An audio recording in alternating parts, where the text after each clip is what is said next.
Chers amis, Shalom Uvracha,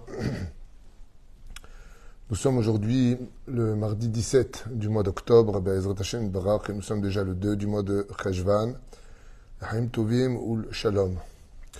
Nous avons un shiur qui a été donc acheté aujourd'hui dans notre liste, Be'ezrat Hashem Barak. Juste un petit instant. Voilà, par Hana Ayash, Hashem Rechota Pechol Asherla pour l'élévation de l'âme de son papa Marcel Abraham Ben Nejma. רוח השם תנחנו בגן עדן עליון וכל השוכבים עמו וכן יהי רצון לומר אמן pour sa askara. Il רצון que le mérite de notre étude du Zera Shimshon et du Rabbi Natan Eibshitz יגן עליהם עליו בעזרת השם. Et ce shiur est aussi à sa demande בעזרת השם pour toute la protection de nos soldats, libération de nos otages et une Géoula très vite l'école Am Israël. On pensera à une grande réfoua shlema Achlama Meira Briut et Anarichut Yamim בעזרת השם pour tous nos soldats, tous nos civils, tous les juifs là où ils se trouvent avec l'aide d'Hachem. Nous allons commencer une étude. Comme vous pouvez l'entendre, je suis un petit peu souffrant. Ce n'est rien de grave, juste une grippe. Donc je suis resté un petit peu à la maison me reposer. Mais ça ne m'empêche pas de partager un peu d'études avec vous, si Dieu veut. Une étude que je vous conseille vivement d'écouter et de partager. Et ensuite, il y aura peut-être, si j'ai de la force, un deuxième cours très très important sur la réalité de ce qui se passe réellement. Et beaucoup de questions, mais je ne sais pas si je ferai aujourd'hui ou demain. Pour l'instant, on commence notre premier shiur, comme on l'a dit, Ezrat Hashem, pour l'élévation de l'âme de Marcel Abraham Ben Nejma. Dans la paracha de Noach, on peut constater très facilement que l'histoire se répète in vetam aeternam, et que ce que nous vivons aujourd'hui a été vécu de façon codée et cachée dans la Torah. Comme vous le savez tous très bien, chers amis, chaque fois qu'il y a un événement dans la semaine, elle a un rapport avec la paracha de la semaine, comme enseigne le roi Salomon. Vous ferez une bonne ireksat be'achad. Qu'est-ce qui se passe dans cette paracha de la semaine qui nous a été cachée, mais dévoilée par nos chachamim il y a trois siècles en arrière, comme le Zera Shimshon, ou Rabbi Natan Eibshitz, Zecher Tzadik Vekadosh Livracha. Récapitulatif assez rapide, la génération est dépravée. Depuis la faute originelle, ça n'a pas cessé de couler. On va parler d'actualité, vous inquiétez pas. Parce que je sais que beaucoup de gens, qu'on parle de ce qui se passe, ont besoin d'être remontés. Écoutez bien ce cours, après, vous en ferez ce que vous voudrez, mais partager de la Torah, c'est partager toute l'actualité. Le monde est dépravé, totalement dépravé. Le Hamas est sur terre, c'est marqué 2 fois dans la paracha. Et la Gemara le dit. Il y a 1800 ans en arrière, là où il y a le Hamas, il faut toujours tout raser. Comme ça, c'est marqué dans la Bible. C'est pas moi qui le dis. Dieu vient et dit, il faut tout raser. C'est bien. Pourquoi ? Parce que le Hamas ne sait pas faire teshuva, le Hamas ne sait pas s'excuser. Le Hamas a pour but d'une idéologie de destruction. Il est comparé à Daesh, et Daesh ne veut qu'une seule chose, ce qu'il veut, et tous ceux qui se trouvent sur son passage meurent, dans d'horribles souffrances. Ok ? Dieu s'adresse à Noach. Noach a 3 fils. Un qui va créer la première racine du peuple d'Israël qui s'appelle Shem. C'est pour cela que jusqu'à aujourd'hui, quand on n'aime pas les Juifs, on appelle ça antisémite, Sem, de la descendance de Shem, qui sera l'arrière-arrière-arrière-grand-père de Avraham Avinu, de Yitzhak et de Yaakov, et donc qui deviendra le même Kohen Gadol, à une période, à l'époque d'Avraham Avinu. Il y a un deuxième fils qui, lui, va créer ce que l'on appelle l'Occident, Yafet. Et Yafet, lui, est plutôt dans le côté artistique, la beauté. Il est Benoni. Il apporte un avantage à l'humanité, mais il apporte aussi beaucoup d'inconvénients à l'humanité. Et puis il y a Ham. Ham, lui, c'est un personnage sombre et ambigu. Il monte dans l'arche avec leurs 3 épouses, et puis, voilà que dès qu'il sort de l'arche, après avoir passé une année entière à l'intérieur et que l'eau commence à être bu par la terre, la première chose que fait bizarrement Noach, c'est de planter un kérem. Il veut planter une vigne. Le Zera Shimshon nous apprend que quand il a voulu planter cette vigne, le Satan il lui a dit, écoute, ton plan il est bon, viens on répare le monde. Viens on répare le monde. Ça veut dire quoi, viens on répare le monde ? D'abord, une grande question qui doit tous se poser pour nous tous. Tu vois le monde qui est complètement détruit. D'où ça te vient l'idée de planter une vigne et de boire du vin? On parle d'un homme qui était tzaddik tamim, un homme intègre, un homme sans faute, qui marchait avec Hachem.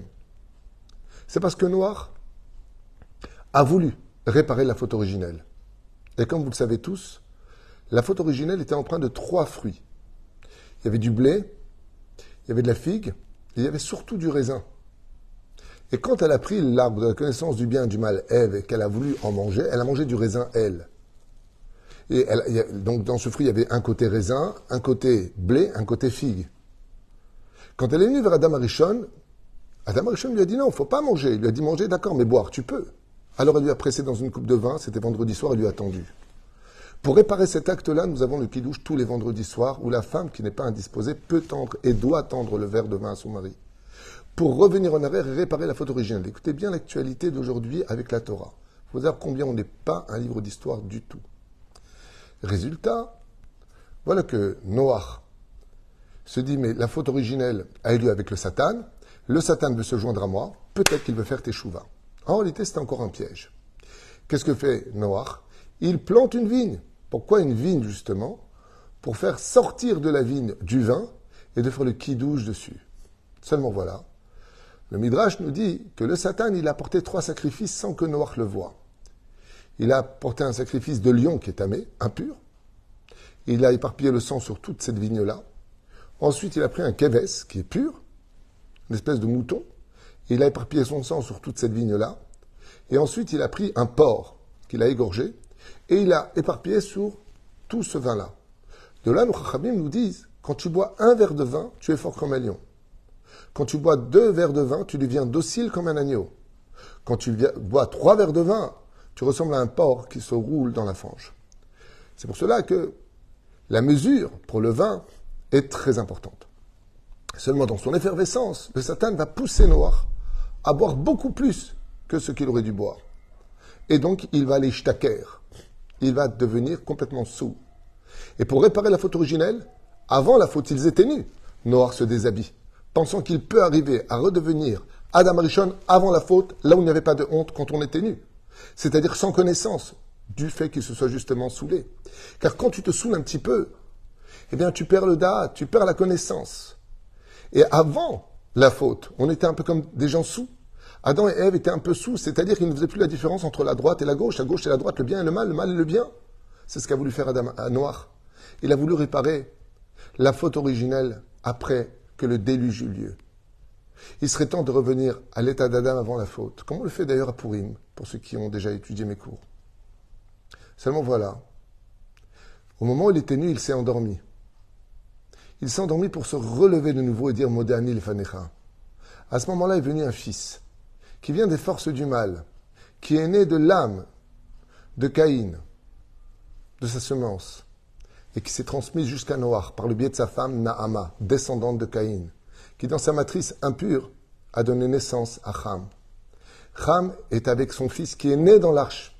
Alors que le monde était détruit, lui, il n'a pas hésité avec le corbeau et le chien à s'accoupler. Et elle est tombée enceinte d'un enfant qui s'appelle Kénaan. Quand Kénaan était avec son propre père, Cham, et qu'ils ont vu dans la tente que Noach était nu, ils ont dit, il faut l'empêcher d'avoir cet enfant au monde. Et ils lui ont coupé en bas la Brit Mila. Kénaan est parti jusqu'à le prendre par derrière, comme on l'a déjà expliqué dans plusieurs midrashim. Quand Noach s'est réveillé, il les a regardés. Il a surtout regardé Kénaan. Et il lui a dit, Arur ata, maudit tu es Kénaan. Eved avadim tiye lechav, tu seras l'esclave et le serviteur de tes frères. Une malédiction alors que tu viens, c'est ton petit-fils, à ce point-là. Qu'est-ce que tu as, Noach, à nous dire de si important pour le maudire jusqu'à la fin des temps et le dernier tikkun? Rabbi Yonatan Eifshitz, il dit, parce que Noach avait prévu son 4e fils, même s'il y a des midrashim qui disent qu'il avait déjà eu un fils, nos kinos sont un peu plus de son nom, peu importe, on a cité dans les midrashim. Et ce fils-là, c'était le Mashiach lui-même. Il avait eu Etchem, Etram, Etiafet. Et comment devait s'appeler ce 4e fils? Rabbi Yonatan Eifshitz, il nous dit Shimshon. C'était Samson. le mari de Dalila. Samson dans le 13e chapitre de Shoftim, duquel il est marqué d'ailleurs là-bas dans le texte. Qui était son père à Shimshon? Manoach. Quand on écrit en hébreu les lettres du mot Manoach, c'est les lettres du mot Mi-Noach, de Noach. Et Shimshon, bizarrement, se rappelait le petit Mashiach. Shimshon veut dire petit soleil. Vayachel Shimshon. Et Shimshon va sauver le peuple d'Israël des Philistins. Qui sont ces Philistins sur la bande de Gaza dont on parle? La descendance de Canaan. Qui était Canaan, le fils de Ham? Celui que Dieu avait béni au début. Car vous savez que les terres les plus bénies du globe de la terre sont les pays d'Afrique, où l'or, le zinc, le fer, toutes les matières premières au monde qu'on rêverait d'avoir pour l'économie financière de notre pays se trouvent dans les pays africains. Et qu'est-ce qu'il fait? Il balance tout. Il balance tout parce qu'il y a une chose qui l'intéresse plus que tout au monde, c'est que la faute continue sur terre. Et que ce fils ne vienne pas. Au sage de nous écrire quelque chose de Nora Ve'ayom. Quand Canaan c'était le pays dans lequel nous vivions. Canaan, c'est le nom du pays que donne la Bible à Israël. Quand Canaan était là, ses yeux étaient fixés que par rapport à une seule chose. Quand il s'agit du retour d'Israël sur sa terre, Ésaü se trouve sur le chemin, c'est Amalek. Comme c'est marqué dans la paracha de Béchalar. Dès qu'on veut revenir en Israël, il y a Hitler qui apparaît. Il y a Amalek qui apparaît. Il y a Aman qui apparaît. Constamment. Mais dès qu'on veut la libération, la Géoula, Nahash Gematria Mashiach. Nahash, serpent, c'est le même Gematria. Qui prend le relais automatiquement? La descendance de Canaan. C'est parce qu'on attendait tous à l'époque de Shoftim, une période désertique au sein du peuple d'Israël, sans aucun leader. Aucun leader. Manoach, on l'appelait Manoach parce qu'il dormait sous les arbres. Il n'y avait personne pour leur répondre. Il n'y avait plus de grands dirigeants, ils étaient tous partis. Otniel Ben Kenaz et autres, tout le monde était mort. Ils ont dit maintenant il faut Mashiach, on n'a plus personne. Qui s'est levé de la bande de Gaza? Les Philistins. Alors est né Shimshon. Shimshon qui a débarrassé Israël des Philistins. Shimshon qui a été capable d'épouser Dlila, qui était justement une Plishtin. Pourquoi? Parce qu'en elle était caché le Nitzotz entre parties de la Géoula que seul lui avait été capable de voir. Seulement il n'était pas le Mashiach. Il était un petit Mashiach. Chez Nehemar, Dan Yadin Amo. Viendra, se lèvera un juge pour juger son peuple et rendre la fortune à son peuple, c'est-à-dire la royauté d'Israël.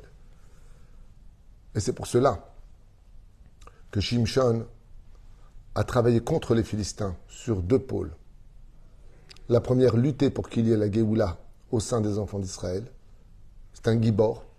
Il est parti en guerre, mais il était juge. Il étudiait la Torah le jour et la nuit. Shomer Shabbat, Shomer Mitzvot, Hakol. Shimshon était pieux. Shimshon faisait attention d'avoir aucune faute sur lui, car il savait que la moindre faute donnerait de la force aux ennemis de nous anéantir.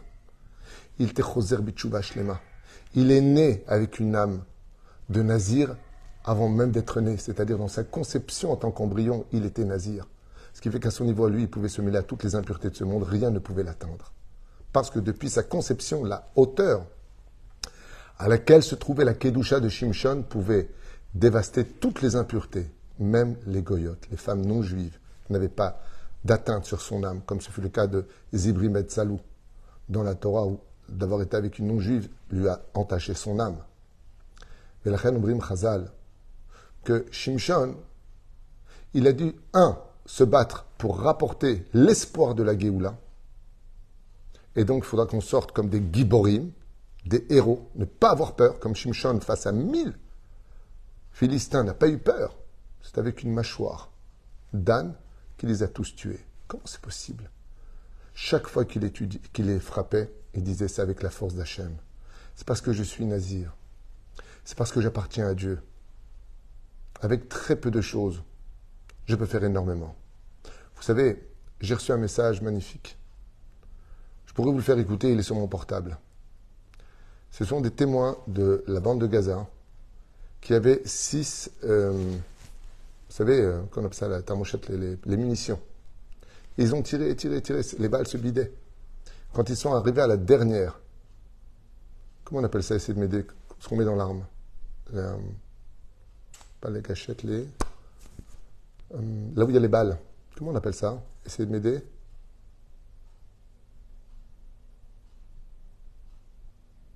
En hébreu, je sais, en français, rappelez-moi. Les balles. Bon, ça j'avais dit. Merci Patricia. Chargeurs. Bonne réponse. Les chargeurs, pas les cartouches, les chargeurs, eh bien, ils ont mis leur dernier chargeur. Et écoutez bien les témoignages que j'ai. Ils ont tiré pendant 10 heures et les balles ne se sont pas épuisées. Je peux vous le faire écouter. Je ne sais pas si vous êtes intéressés. C'est un témoignage qui a été apporté.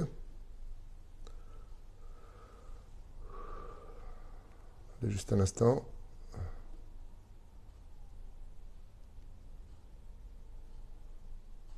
Juste un tout petit instant, le temps que je trouve. Voilà. Ici Marsanite. Et ils lui ont dit qu'il y a quelque chose qui s'est passé. Alors ils ont dit peut-être on a rêvé. Eux, ils voyaient. C'est pas forcément pour eux c'est un miracle, mais c'est pas forcément Boréolam quoi. Bon, c'est bizarre, peut-être on a rêvé, peut-être on n'a pas rêvé. En tout cas, ce qu'ils ont dit, c'est que dans les 6 Marsanites, les balles ne se vidaient pas. Elles se vidaient pas, et à chaque fois ils changeaient les Marsanites. Et quand ils sont arrivés à la 6e Marsanite, ils se sont battus pendant 10h30 d'affilée. Et la 6e Marsanite, personne ne l'a changé. C'était leur dernière Marsanite, ça veut dire que c'était leur dernier chargeur. Sans ça, ils ne pouvaient pas se battre. Il ne se vidait pas le chargeur. Le chargeur ne se vidait pas, ils sont restés 10 heures avec le même chargeur. 30 minutes avec les 5 premiers, 10 heures avec le dernier. Un témoignage, vrai ou faux, j'en sais rien. En tout cas, c'est ce qui m'a été rapporté. Et je ne vois pas l'intérêt de mentir, surtout que les gens eux-mêmes, ils ont dit on a dû rêver, tellement le miracle est hors du commun. Et c'est ça le message de Shimshon. Qu'ils viennent, qu'ils soient 1 million, qu'ils soient des milliards. Si on est dans la Torah et les mitzvot, on n'a rien à craindre. Si on se bat parce qu'on sait qu'on a raison, si on se bat parce qu'on sait que Dieu est avec nous, on n'a pas besoin d'avoir peur, d'être angoissé, de rentrer en panique. C'est ça le message de la paracha. Après le déluge, Noach, il a planté une vigne. Après cette guerre, on ira tous trinquer au Beth Amikdash. Il est fort probable que cette guerre que nous vivons aujourd'hui soit le démarrage de Gog ou Magog. C'est très possible. Mais qui vivra verra. Parce que jusqu'à maintenant, on s'est tous trompés. Donc, pourquoi avancer des thèses au lieu de les vivre au jour le jour? Mais voilà ce que je voulais partager avec vous. Shimshon, il a voulu libérer le peuple d'Israël et en même temps régler ses comptes avec les Philistins. Parce qu'en réalité, sa venue au monde aurait dû venir avec son père original, Noach, et non pas Manoach, de Noach. C'était cette étude-là que je voulais vous faire comprendre et faire vivre, qui est une étude extraordinaire entre le Zera Shimshon et en même temps Rabbi Yonatan Eifshitz et d'autres commentateurs exceptionnels sur le fait qu'aujourd'hui, nos soldats sont pratiquement sur l'entrée de Gaza, en espérant, Bezrat Hashem, que les messages qui sont donnés comme quoi que Gaza aurait été piégé dans tous les sens du terme, avec des bombes assez importantes, il y a des messages qui circulent un peu de partout. Non, c'est une seule chose. On se bat pour notre terre, on n'en a pas d'autre. Il y a plus de 57 pays arabes. Nous, on a juste Eretz Israël qui est déjà coupé comme un gruyère. C'est notre seule terre. Et on n'en a pas d'autre. On n'en a pas d'autre. C'est la terre de nos pères, Abraham, Yitzhak et Yaakov. Il ressent que ces quelques mots de Torah, Bezrat Hashem, Yitralku Benechem, que vous le partagiez. Et je vous souhaite vraiment de garder le sourire. Je sais que à travers ce que l'on vit aujourd'hui, il y a un autre problème qui s'annonce de plus en plus grave. C'est que personne n'a repris le travail, que l'argent qui a été dépensé pour les fêtes, il a été dépensé, et qu'il y a de plus en plus de personnes en grande difficulté aujourd'hui. C'est pour cela que je compte vraiment sur vous pour une mobilisation très importante, même si de l'autre côté, je m'entretiens avec Yossi Tayeb, et il y a une grande différence, c'est que j'ai énormément d'appels de soldats qui disent qu'ils n'ont pas de casque, qu'ils n'ont pas de chaussures, qu'ils n'ont pas... Et ils sont déjà sur le terrain. Et de l'autre côté, comme l'explique Yossi Tayeb à Yakar, que Dieu le bénisse parce qu'on l'a saoulé, il fait ce qu'il peut. À la base, il est dans l'éducation, et il répond, et il fait ce qu'il peut. Mais au sein du gouvernement, tout est répertorié, noté, ça passe par une espèce de commission pour vérifier que ce que l'on envoie n'est pas périmé. Donc beaucoup de choses prennent du temps. Et de l'autre côté, on a toutes nos familles qui sont déjà sur le front. Ils ont, pour certains fins, ils n'ont pas de gilet, ils n'ont pas de gants, ils n'ont pas de ceci, ils n'ont pas de cela. Comme je vous l'avais dit, ne faites pas venir de France. Vous voyez que les conteneurs, pratiquement, presque pas tous, mais pratiquement tous, ont été renvoyés parce que le ministère de la Sécurité a dit qu'ils n'étaient pas conformes. Donc les gilets pare-balles ont été renvoyés en France, comme ceux qui avaient été commandés de la Pologne ont été renvoyés en France, plus de 30 000 par le gouvernement israélien. Donc il faut qu'on achète ici, avec les besoins d'ici. Et c'est pour cela que toute votre aide nous sera extrêmement précieuse. Il n'y a pas que le Rav Twitou et son épouse et toute notre équipe qui faisons un travail minutieux. Tout le pays est mobilisé pour leur ramasser tout ce qu'il faut et on prie pour eux et on est là pour eux et on leur apporte tout le réconfort qu'il faudra. Maintenant, nous nous avons demandé à peu près une trentaine de paires de téfilines. Ça coûte cher. En tout cas, nous, où je les achète, c'est me'achouz, donc c'est à peu près je peux m'arranger à 2800 shekels la paire de téfilines. Il y en a des moins chers. Mais nos soldats veulent mettre des tefilines, ils veulent les passer les uns aux autres. Beaucoup veulent faire teshuva. On a besoin d'une grande mobilisation. Et il y a aussi un autre fléau, comme je vous le disais, malheureusement. Beaucoup de familles tapent de plus en plus à notre porte, ici même. Rav Twitou, on n'a pas pour Shabbat. Rav Twitou, on n'a pas repris le travail. Rav Twitou, j'ai pas payé mon loyer. Rav Twitou, j'aimerais tellement être à la hauteur de ce que les gens pensent de moi. Amen, que je puisse aider tout le monde. Mais en tout cas, ensemble, on pourra y arriver.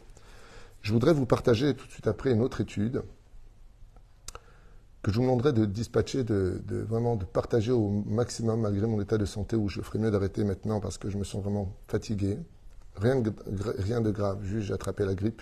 Donc, Kol Besed, mais quand on parle de Torah, c'est le meilleur médicament pour nous. Parce que j'aimerais j'aimerais vous parler d'Israël et la Palestine, comme je vous en ai jamais parlé, avec des faits qui seront indiscutables dans 5 minutes pour ceux qui veulent. 5 minutes. Je vous conseille de prévenir tout le monde, de vous brancher, parce que ce que je vais dire seront des arguments qui, Bezrat Hashem, vous feront comprendre, juifs comme arabes, comme non-juifs, qu'on ne peut pas être... on ne peut pas vivre dans la mauvaise foi aussi profondément que ce que l'on vit aujourd'hui, où pratiquement toutes les médias ont déjà retourné leur veste contre Israël. Et cette aide des États-Unis, comme vous le savez bien, elle est à double tranchant. On est là pour vous aider, mais vous allez faire ce qu'on vous dit. Ah, Bezrat Hashem, la Géoula est très très proche. En tout cas, moi, je la sens, même si j'ai perdu un peu l'odorat.